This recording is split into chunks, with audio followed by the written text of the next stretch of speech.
X পরমাণুর দেওয়া আছে এক্স পরমাণুর একের ঘয়ের উত্তর। হ্যাঁ, একটু তাড়াতাড়ি করো বাবা। লেখো, দেওয়া আছে এক্স পরমাণুর পারমাণবিক সংখ্যা 11। এক্স পরমাণুর পারমাণবিক সংখ্যা 11, অর্থাৎ হ্যাঁ ঘ, দেয়া আছে এক্স পরমাণুর পারমাণবিক সংখ্যা 11, অর্থাৎ এটি হচ্ছে সোডিয়াম, অর্থাৎ এটি হচ্ছে সোডিয়াম, অর্থাৎ এটি হচ্ছে সোডিয়াম। আচ্ছা, তাহলে আমরা সোডিয়ামের সংকেতও জানি, সোডিয়ামের ইলেকট্রন বিন্যাসও জানি। তারপরেও তোমাদের সুবিধার জন্য আমি একটু লিখছি, সোডিয়ামকে Na দ্বারা প্রকাশ করা হয়। হ্যাঁ, Na11। এটার ইলেকট্রন বিন্যাস কে পারে বলো আমাকে? শাওন পারবে ইলেকট্রন বিন্যাস? হ্যাঁ বলো। 2, 3টা, 8 আর 2 10, আর লাস্টে হবে একটা। ঠিক আছে, 2 8 1, কমা কমা দিয়ে লিখবো। ওকে, 2 8 1, সংখ্যা 11, অর্থাৎ এক্স পরমাণুটি হচ্ছে সোডিয়াম। এরপরে এরকম সোডিয়ামের ইলেকট্রন বিন্যাসটা লিখবা, এই যে আমি লিখেছি এখানে দেখো।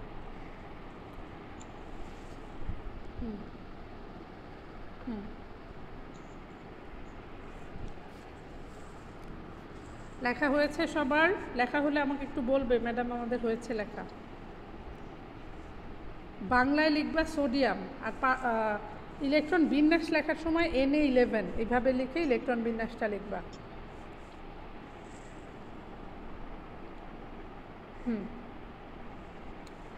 লিখবা, দেওয়া আছে এক্স পরমাণুর পারমাণবিক সংখ্যা 11, অর্থাৎ এক্স পরমাণুটি হচ্ছে সোডিয়াম। বাংলায় লিখলে এইটুকু। এরপরে লেখো সোডিয়ামের ইলেকট্রন বিন্যাস নিচে দেওয়া হলো, Na11 অ্যারো চিহ্ন দিয়ে 2, 8, 1। এটা হচ্ছে ইলেকট্রন বিন্যাস আমার, তাই তো? আচ্ছা, অন্যদিকে লেখো আবার ওয়াই পরমাণুর পারমাণবিক সংখ্যা 17।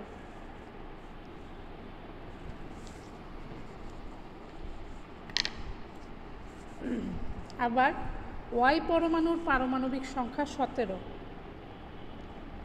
অর্থাৎ ওয়াই পরমাণুটি হচ্ছে ক্লোরিন।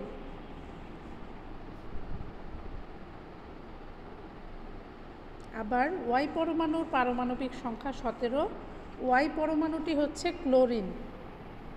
নিচে ক্লোরিনের ইলেকট্রন বিন্যাস দেয়া হলো। তো আমার মনে হয় ক্লোরিনের ইলেকট্রন বিন্যাসটাও সবাই পারো। তো বলো তো আমাকে একজন, কি হবে ক্লোরিনের ইলেকট্রন বিন্যাস? প্রথম কক্ষপথে কয়টা ইলেকট্রন হবে? প্রথম কক্ষপথে 2টি, দুইটি। কক্ষপথে 8টি এবং তৃতীয় কক্ষপথে 7টি। এই যে গুড হয়েছে, এভাবে লিখে ফেলো 17। হ্যাঁ, অর্থাৎ ওয়াই পরমাণুটি হচ্ছে ক্লোরিন। হ্যাঁ, তারপর লেখো নিচে ক্লোরিনের ইলেকট্রন বিন্যাস দেয়া হলো। নিচে ক্লোরিনের ইলেকট্রন বিন্যাস দেয়া হলো।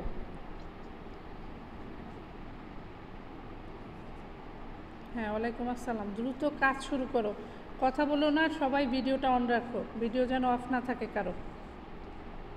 ওকে, আচ্ছা, আমরা ইলেকট্রন বিন্যাস পর্যন্ত সবাই লিখতে পেরেছি। আমি দেখো লিখে দিয়েছি, স্ক্রিনে সবাই দেখতে পাচ্ছ। সোডিয়ামের ইলেকট্রন বিন্যাসও দিয়েছি, ক্লোরিনের ইলেকট্রন বিন্যাসও দিয়েছি। এই পর্যন্ত একটু দ্রুত লেখো, লিখে আমাকে বলবা।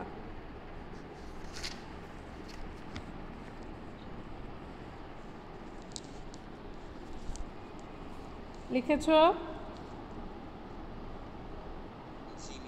আচ্ছা, ওকে, তাহলে এর পরের অংশ আমরা লেখা শুরু করি। লেখো, সোডিয়ামের ইলেকট্রন বিন্যাস থেকে দেখা যায়, সোডিয়ামের ইলেকট্রন বিন্যাস থেকে দেখা যায় হ্যাঁ হ্যাঁ, প্যারা করে লেখো। সোডিয়ামের ইলেকট্রন বিন্যাস থেকে দেখা যায় এর প্রথম ও দ্বিতীয় কক্ষপথে 2টি এবং 8টি ইলেকট্রন রয়েছে। সোডিয়ামের ইলেকট্রন বিন্যাস থেকে দেখা যায় এর প্রথম ও দ্বিতীয় কক্ষপথে, দেখো আমরা দেখতে পাচ্ছি প্রথম কক্ষপথে কয়টা আছে? প্রথম কক্ষপথে আছে হচ্ছে 2টা, দ্বিতীয় কক্ষপথে আছে 8টা। এর প্রথম ও দ্বিতীয় কক্ষপথে যথাক্রমে 2টি এবং 8টি ইলেকট্রন রয়েছে। এর প্রথম ও দ্বিতীয় কক্ষপথে যথাক্রমে 2টি ও 8টি ইলেকট্রন রয়েছে। লিখছো?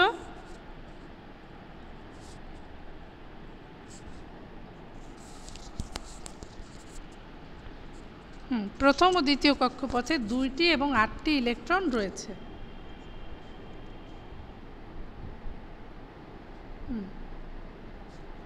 কিন্তু এর তৃতীয় কক্ষপথে একটি ইলেকট্রন থাকায়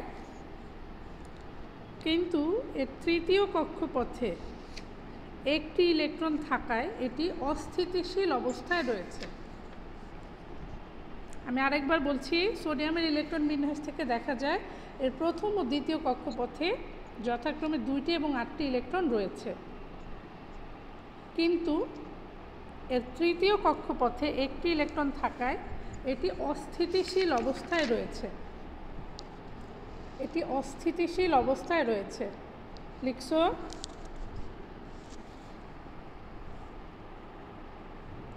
প্রীতম হয়েছে লেখা? একটি ইলেকট্রন থাকায় এটি অস্থিতিশীল অবস্থায় রয়েছে। আচ্ছা, হয়েছে? সবাই লিখতে পেরেছি? ওকে। অস্থিতিশীল মানে স্থিতিশীল নয়, হ্যাঁ, এটারে অস্থিতিশীল বলে। অস্থিতিশীল অবস্থায় রয়েছে। দাড়ি দিয়ে লেখো, স্থিতিশীলতা অর্জনের জন্য সোডিয়াম একটি ইলেকট্রন দান করে। স্থিতিশীলতা অর্জনের জন্য সোডিয়াম একটি ইলেকট্রন দান করে ধনাত্মক আয়নে পরিণত হয়। স্থিতিশীলতা অর্জনের জন্য সোডিয়াম একটি ইলেকট্রন দান করে ধনাত্মক আয়নে পরিণত হয়। এই পর্যন্ত সবার মনে হয় লেখা হয়েছে। এই লেখাটুকুর পরে আমরা এই সমীকরণটা লিখব। সোডিয়াম অ্যারো চিহ্ন, সোডিয়ামের মাথার উপরে একটা প্লাস, তার পাশে বড় করে প্লাস দিয়ে ইলেকট্রন ই, হ্যাঁ, ইর উপরে আবার একটা মাইনাস। বইতেও এটা আছে 62 পৃষ্ঠা। তোমরা যদি না বুঝো 62 পৃষ্ঠা থেকে দেখে নাও। আচ্ছা, আমি আরেকবার লিখছি, খেয়াল করো। প্লাস হবে বাবা, আমি বুঝাই দেব এটা, একটু দেখো। সোডিয়াম অ্যারো চিহ্ন, সোডিয়াম প্লাস, মাথার উপরে প্লাস, ইলেকট্রন লেখো। আচ্ছা, অ্যারো চিহ্নর পরে এই যে দেখো এখানে সোডিয়ামটা ধনাত্মক আয়নে পরিণত হয়েছে আর এই ইলেকট্রনটাকে তার থেকে আলাদা করে দিয়েছে, ঠিক আছে? এই জন্য এটা পাশে প্লাস ই আকারে রয়েছে। আগে যখন একসাথে ছিল তখন ওরা ছিল সোডিয়াম পরমাণু, এখন হয়েছে সোডিয়াম আয়ন প্লাস ইলেকট্রন। বুঝতে পারছি এবার?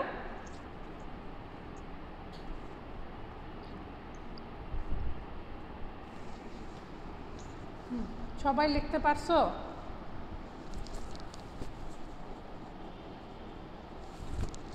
সোডিয়াম হ্যাঁ দান করে ধনাত্মক আয়নে পরিণত হয়। এ পর্যন্ত লিখে তার নিচে সমীকরণটা আমরা দিব।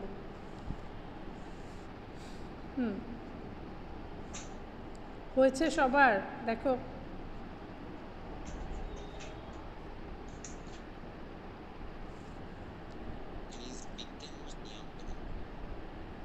না, বিজ্ঞান খুব ভালো জিনিস। আমরা কয়েকদিন আর একটু পড়লে দেখবা খুব সোজা মনে হবে। বিজ্ঞানই সবচেয়ে ভালো লাগবে আমাদের কাছে। হ্যাঁ, ওকে। ওই তো গণিত যেহেতু এখন বুঝো, গণিত ভালো লাগে, বিজ্ঞানটাও যখন বুঝবা দেখবা বিজ্ঞানও ভালো লাগবে। আচ্ছা ওকে, আমাদের এইটুকু লেখা শেষ হলে আমরা এবার ক্লোরিনের কথায় আসব। হ্যাঁ, লেখো। আবার ক্লোরিনের ইলেকট্রন বিন্যাস থেকে আমরা দেখতে পাই ওই একই রকম কথা। হ্যাঁ, যে এর প্রথম ও দ্বিতীয় কক্ষপথে যথাক্রমে 2টি এবং 8টি ইলেকট্রন রয়েছে।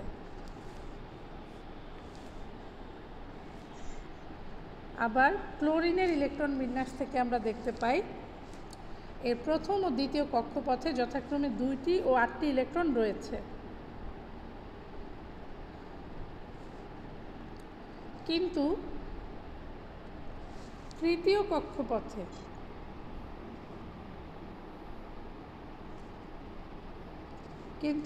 তৃতীয় কক্ষপথে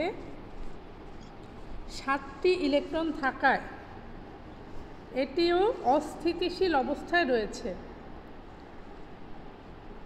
আমরা দেখতে পাই এর প্রথম ও দ্বিতীয় কক্ষপথে যথাক্রমে 2টি এবং 8টি ইলেকট্রন রয়েছে। 2টি এবং 8টি ইলেকট্রন রয়েছে, লিখে দাড়ি দাও।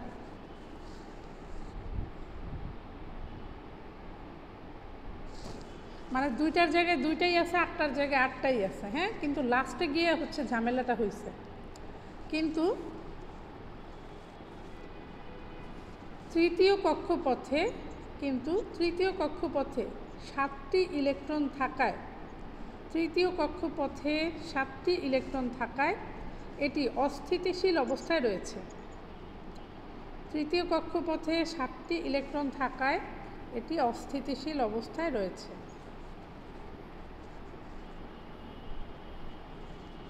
আচ্ছা, লিখেছি আমরা এই পর্যন্ত।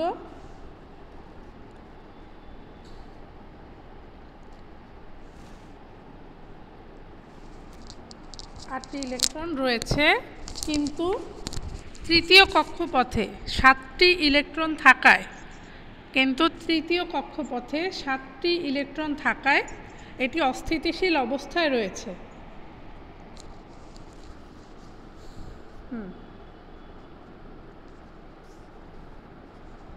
তৃতীয় কক্ষপথে 7টি ইলেকট্রন থাকায় এটি অস্থিতিশীল অবস্থায় রয়েছে। দাড়ি দিয়ে সোডিয়ামের মতো করে আমরা লিখব, স্থিতিশীলতা অর্জনের জন্য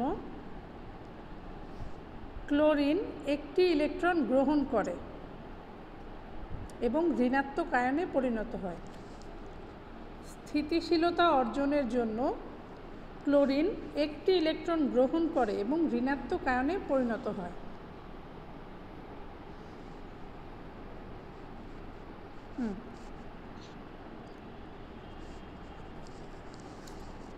হয়েছে, লিখতে পারছো সবাই? স্থিতিশীলতা অর্জনের জন্য ক্লোরিন একটি ইলেকট্রন গ্রহণ করে এবং ঋণাত্মক আয়নে পরিণত হয়। আচ্ছা, তাহলে পরিণত হয়, এরপরে আমরা আবার সমীকরণটা দেব।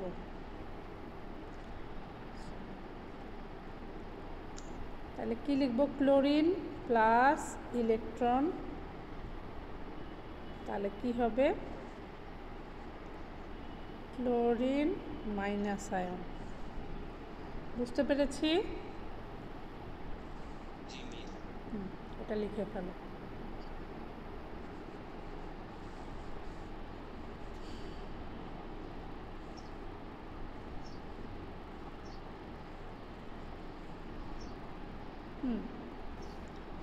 মাইক্রোফোন অন রেখো না, কারো যদি নয়েজ আসে আমাদের অসুবিধা হবে ক্লাসে।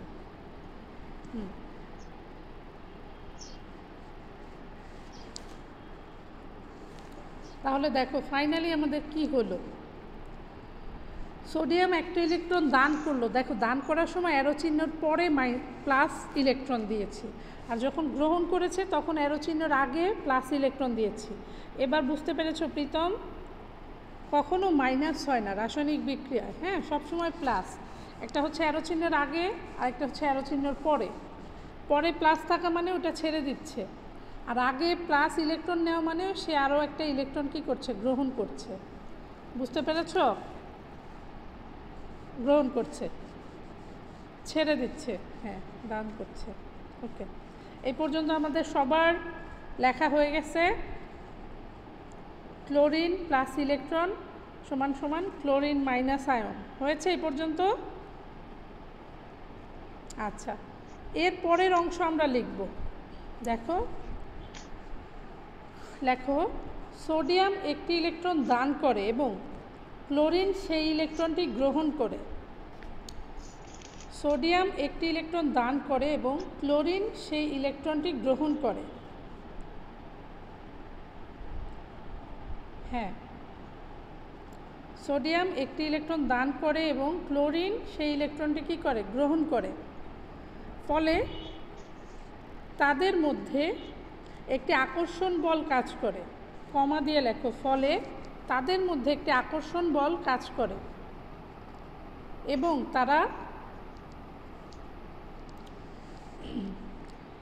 তারা একে অন্যের সাথে বন্ধনে আবদ্ধ হয়।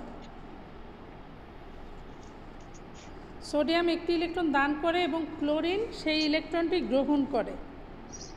সোডিয়াম একটি ইলেকট্রন দান করে এবং ক্লোরিন সেই ইলেকট্রনটি গ্রহণ করে। হয়েছে? মাইক্রোফোনটা বন্ধ রাখো, নয়েজ আসতেছে কার মাইক্রোফোন থেকে। সোডিয়াম একটি ইলেকট্রন দান করে এবং ক্লোরিন সেই ইলেকট্রনটি গ্রহণ করে। ফলে তাদের মধ্যে কি তৈরি হয়? বন্ধন তৈরি হয়। ফলে তাদের মধ্যে একটি আকর্ষণ বল কাজ করে এবং তারা একে অন্যের সাথে বন্ধনে আবদ্ধ হয়। এই কথাটুকু লেখো, লেখা শেষ হলে আমাকে বলবে।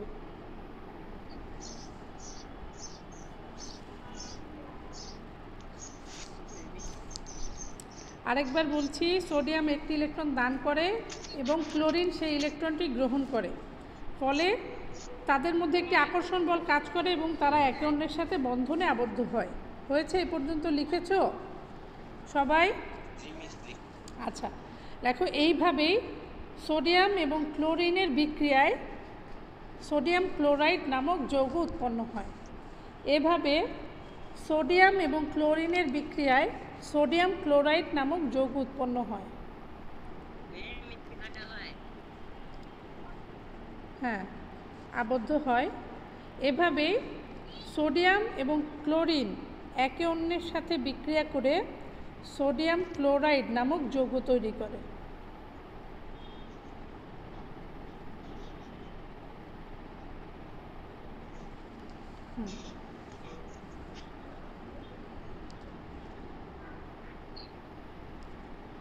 এভাবে সোডিয়াম এবং ক্লোরাইড একে অন্যের সাথে বিক্রিয়া করে সোডিয়াম ক্লোরাইড নামক যৌগ উৎপন্ন করে।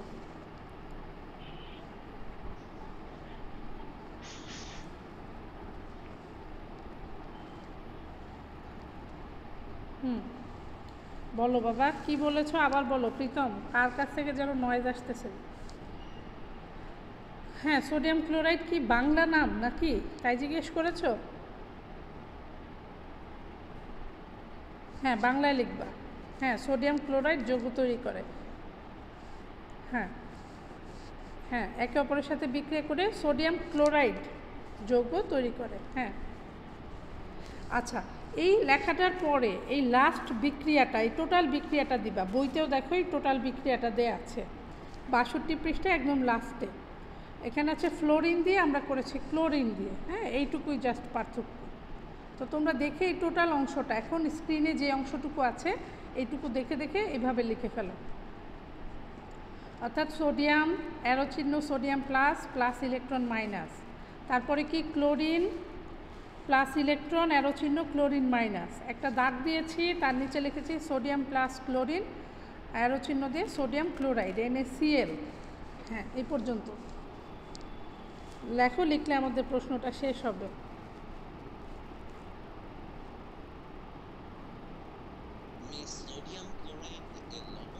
হ্যাঁ, একটা লবণ, আমরা যে লবণটা খাই সেই লবণ এটা।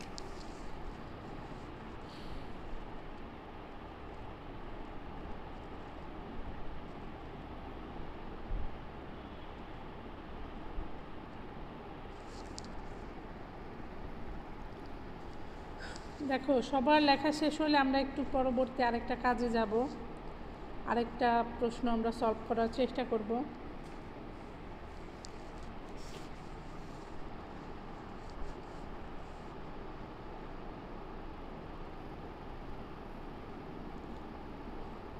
সবার কি লেখা হয়েছে?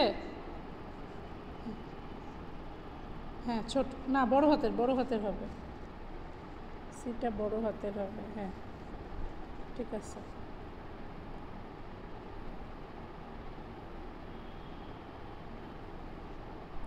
ওকে, সবার শেষ হয়েছে তাই না? আচ্ছা, লাস্টে একদম প্রশ্নে চলে যাও। প্রশ্নে কী লিখছে? এক্স ও ওয়াই পরমাণুর ইলেকট্রন বিন্যাস প্রদর্শনপূর্বক এদের বন্ধন তৈরির সক্ষমতা ব্যাখ্যা করো।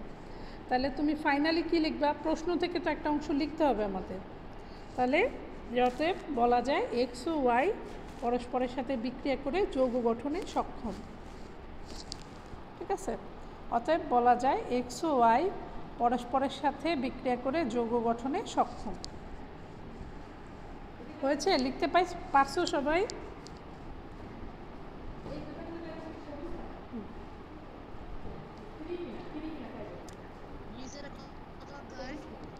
ষষ্ঠ অধ্যায়। হ্যাঁ, একটু দ্রুত করো, একটু তাড়াতাড়ি। তোলা শেষ হইলে আমাকে বলবে। ওকে, কারো বাকি আছে?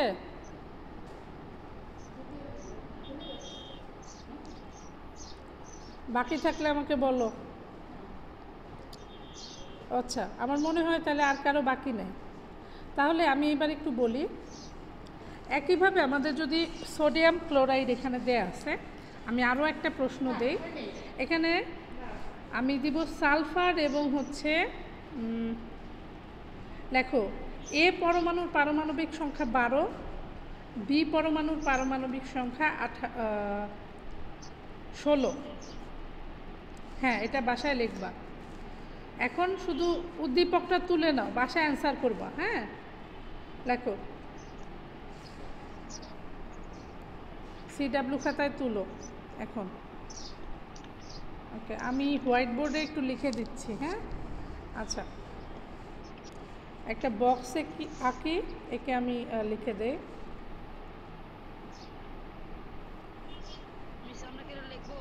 হ্যাঁ, এটা তুলো, এ বি। আচ্ছা, হচ্ছে 12, এটা হচ্ছে 16। এটা পারমাণবিক সংখ্যা, উপরে লেখো পারমাণবিক সংখ্যা। হ্যাঁ, আর এটা হচ্ছে ভর সংখ্যা।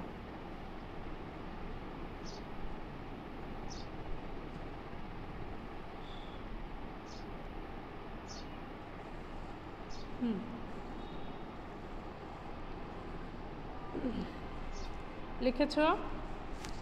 বক্সটা তুলেছ? প্রথম ঘরটা হচ্ছে পারমাণবিক সংখ্যা। আমি টোটাল কথাটা লিখি নাই, তোমরা চাইলে টোটাল কথাটা লিখতে পারো সুন্দর করে। পারমাণবিক সংখ্যা,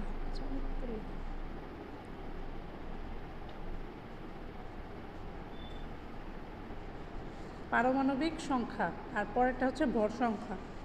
ঠিক আছে? আচ্ছা, দুইটা কোশ্চেন দিব একই রকম করে। গ নম্বরে এ মৌলটির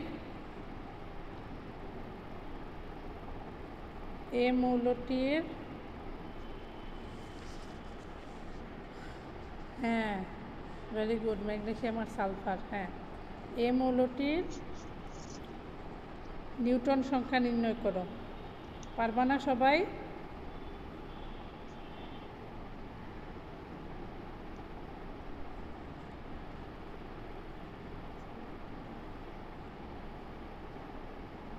কেন ঝামেলা হবে? দেয়া আছে এর ভর সংখ্যা 23, পারমাণবিক সংখ্যা 12। হ্যাঁ, এই অঙ্ক করাইছি না আগের দিন? একের গটা তো করাই দিচ্ছি। হ্যাঁ, ওইভাবে লিখবা। আচ্ছা, ঘ নাম্বার প্রশ্ন হচ্ছে এ ও বি এর যৌগ গঠনের সক্ষমতা। ঠিক আছে, কালকে দিয়ে কি হবে? আজকে যেটা করাইলাম সেটা বুঝো। যৌগ গঠনের সক্ষমতা, বাকি অংশটা তোমরা বই দেখে দেখে ঘ নাম্বারের মতো করে প্রশ্নটা লেখো। ওখানে আছে এক্স ওয়াই, আমি দিয়েছি এ ও বি। এ ও বি পরমাণুর ইলেকট্রন বিন্যাস প্রদর্শন পূর্বক এদের যৌগ গঠনের সক্ষমতা ব্যাখ্যা করো। ঠিক আছে, পারবা সবাই? ওকে, প্রশ্ন তুলে ফেলেছো সবাই? তোলা হয়েছে? আচ্ছা, দ্রুত একটু তুলো বাবা, আমাদের সময় কম আছে ক্লাসে।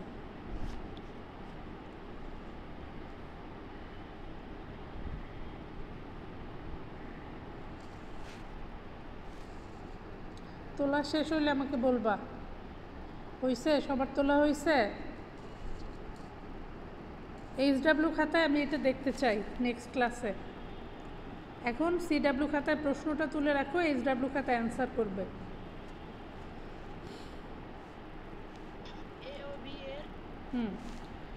প্রশ্ন বই থেকে দেখে দেখে লেখো। পরমাণুর ইলেকট্রন বিন্যাস প্রদর্শন পূর্বক বন্ধন তৈরির সক্ষমতা ব্যাখ্যা করো, বা যৌগ গঠনের সক্ষমতা ব্যাখ্যা করো। আচ্ছা, সবার হয়েছে?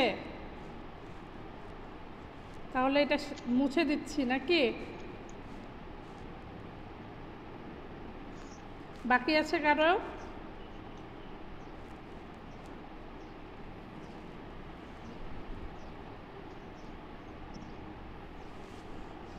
ওকে, তাহলে আমরা ক্লাসে ফিরে যাচ্ছি। আচ্ছা, তাহলে আজকে আমি যে প্রশ্নটা পড়াইলাম আমার মনে হয় সবাই বুঝতে পারছো। তারপরে আমি একবার চাইবো প্রীতম আমাকে খাতাটা একটু দেখাও, যে কিভাবে লিখেছো বাবা, খাতাটা দেখাও। হ্যাঁ, আজকের প্রশ্নটা সবাই একটু দেখো। কারো যদি কোথাও কোনো কিছু বাকি থেকে থাকে সেটা তোমরা বলবে যে ম্যাডাম এই অংশটা আমার বাকি আছে, বা ওর কাছ থেকে একটু দেখে লিখে নেবা। হ্যাঁ প্রীতম, দেখাও, শুরু থেকে দেখাও। আচ্ছা, একটু ওর খাতাটা দেখো, খেয়াল করো সবাই। আচ্ছা, হ্যাঁ, ওকে, তারপরে পরের পেজে যাও বাবা।